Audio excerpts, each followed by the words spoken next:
But first, fellas, we're going to start with the number 3 team in the country who was in action tonight. That would be the Arizona Wildcats, fresh off of a 14-point win at home against Oregon State. This was only a 2-point game at half. Arizona gave up 42 points to the 3-win Oregon State team who made a tournament run last year, but they have fallen pretty hard to start this season. Azuolas Tubelis, Ben Mathurin, both 20 points tonight. Arizona's up to second on KenPom. They're 23-2 overall. Do they belong in the number 1 overall seed conversation with teams like Gonzaga and Auburn? Tio, let's go to you first. I feel like right now they definitely do. That team defends at such a tremendously high level. Now, when it comes to tournament play, I have some worries. But for the most part, guys, extreme length around the perimeter. Tubelis is starting to get healthy again. Kirk Kriisa was good tonight. Didn't overshoot the basketball. Only took 4 shots, ended up with 6 assists. He's the key to this team. Benedict Mathurin, we all know that he's terrific. A pro potential type player, top 15 pick type player. I don't know where they have him. Don't ask me. I haven't looked at those draft boards in a long time, but he oozes potential and scoring ability, and that's going to help you. I worry a little bit about their point guard play, but if Kirk Kriisa plays like he did tonight, they can give anybody a run for their money. Top 3 team for sure. Moving into the tournament, there's some things you got to look out for, but right now this team defends at such a high level, it's hard to ignore them, Ashton.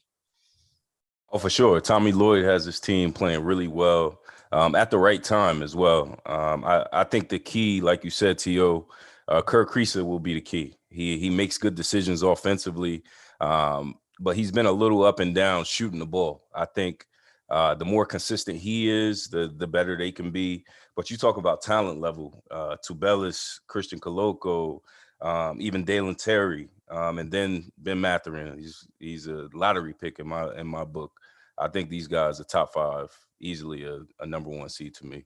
So with Arizona, you guys both hit on it, and this is something I'm very interested to see how it plays out as we head into March. They are a top 5 team, no question. Resume-wise, they belong. They're right up there with Gonzaga. They're right up there with Auburn. I honestly think they're in a very similar spot to Gonzaga. As far as quality teams they're going to play in conference, they really only play 3 teams that are top 50 KenPom teams in that Pac-12. And for the most part, they've taken care of business. You have to tip your cap to them. The larger question to me is, how is this team going to fare in March? And the reason I say that is because I don't trust Kirk Kriisa at all. I have some numbers from his latest stretch. He's 31% from the floor on 8 shots a game, 32% from 3 on 7 shots a game in conference, single-digit points in 8 of their last 11 games. And for me, when I look at teams like Auburn and Gonzaga, who both deserve to be in the conversation for number 1 overall seed, but also deserve to be in the conversation for me of potential national champion teams, when the going gets tough for them, for Auburn, I think Jabari Smith's going to find his way to the ball and make a good play. For Gonzaga, I trust Andrew Nembhard, and I trust Drew Timme if the ball's in his hands. For Arizona, I trust Ben Mathurin. I just don't know that I trust the ball's going to find its way to him if the ball's in Kirk Kriisa's hands. Am I crazy for that, or is that a big enough red flag to prevent you from trusting this team in March, Tio? No, I think you're spot on, and he's so emotional, and that works in his favor, and it also works against him. You saw in their game against UCLA, what did he end up going 0 for 12 or something like that? He gets too wound up. Actually, let me ask you this. You played with a hell of a point guard. I mentioned him earlier today, Levance Fields. How many times did you see him get really rattled? I'm talking completely take him out of his game rattled. It couldn't have happened too much. You need guys that are that steadying force. He's not that. And the tournament has a lot riding on it. You win, you lose, you go home. For him to get riled up like that, that's got to hurt. I got to ask you, how was it playing with Levance? Because I just remember him being so solid. Oh, for sure. And he held himself accountable first and foremost. And I think that's the sign of a great leader. He held himself accountable and everybody kind of followed his lead. And he was sure of himself. He was a pass first point guard. And that's what Kirk Kriisa, I think, is still trying to find himself. What does he do? Does he shoot? Does he pass? And I can just tell his decision-making kind of gets rattled at times. And I think that makes him a little bit emotional. So they definitely need him to play well. One thing is going to put more pressure on Ben Mathurin. I think if he goes crazy in the NCAA tournament and even the conference tournament, the sky's the limit. and we'll see. I think with Tommy Lloyd as the head coach, he's been through a lot of big time games at Gonzaga we've seen, and he'll be fine. I think Arizona will be fine. Ashton, obviously Tommy Lloyd's done a great job. You mentioned him twice already, giving him credit for this Arizona team, which I think is totally fair. Is he the coach of the year for you at this point? There's a lot of other guys who've done a good job. We're going to talk about Mark Adams, who's one of them. But, I mean, I didn't see this Arizona team coming. And I know it's easy to point to them now and say they have a ton of talent. But, man, like this team was a fringe top 25 team to start the season, all the way up to number 3 right now. Is that your coach of the year at this point?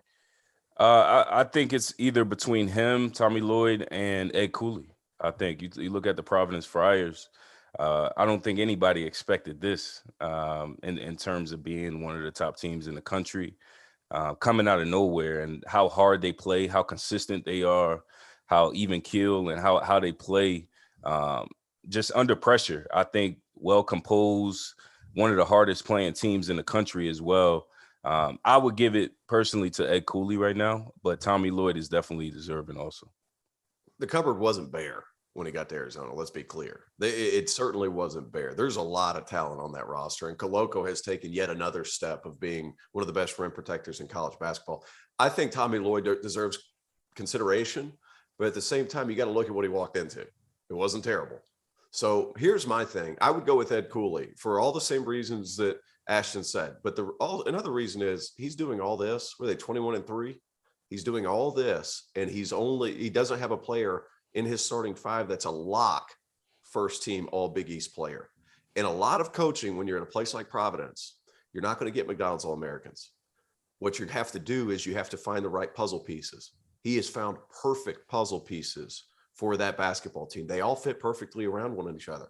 Bynum, who can create, Justin Minaya, who just wants to defend and shoot corner threes, Nate Watson, who can go to the bat, who can score some with the basket. They played a great game against Villanova. Villanova was just methodical in that win. But I would go with Ed Cooley, because right now you got to that luck thing on Kim Palm. You got to make your own luck, and he's made his own luck. He has made some terrific decisions as far as personnel is concerned, and he X's and O's his team to death to where he puts them in position to win, and they've done so at a high level this year. So I would go with Ed Cooley.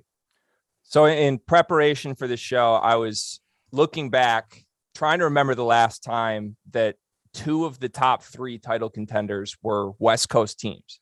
And in doing so, I stumbled upon the fact that there hasn't been a team west of the state of Texas that has won a national championship in the last 25 seasons.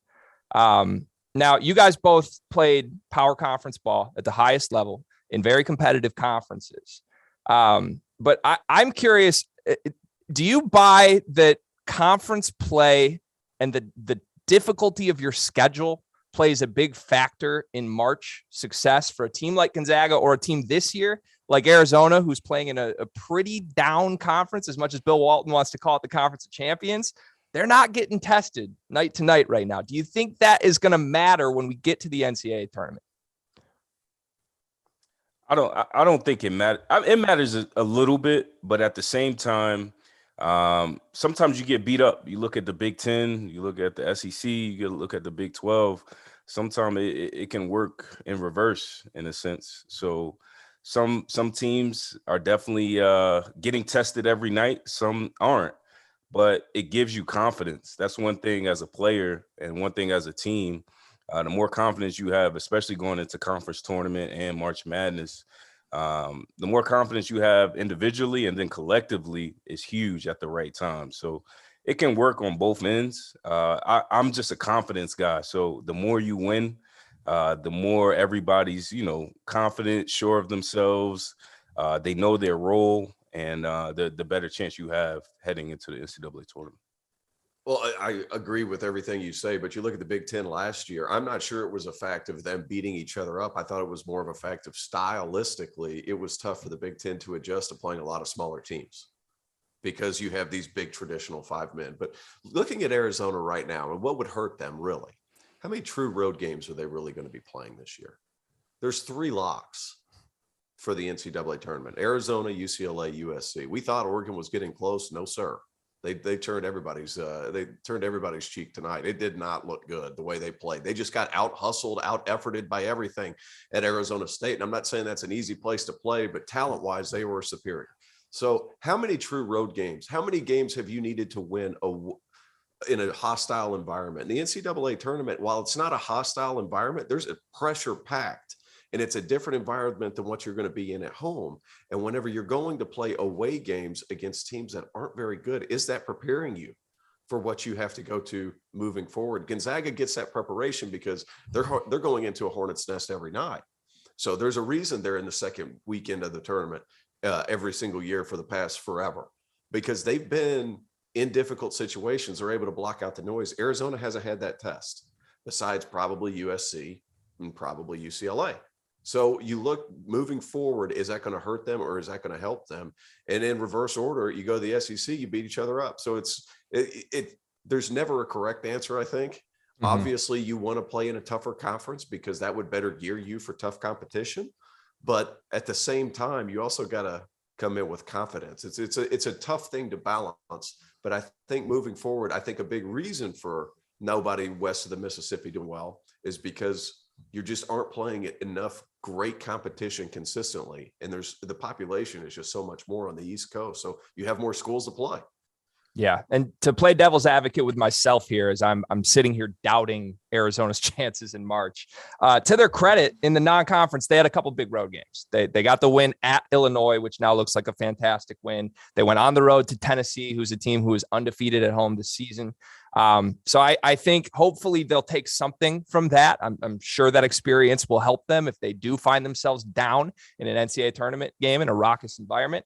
But I think there are fair concerns with this team. And I think that's why nationally there still seems to be a little bit of an eye roll when you mention Arizona in the same breath as teams like Auburn and Gonzaga.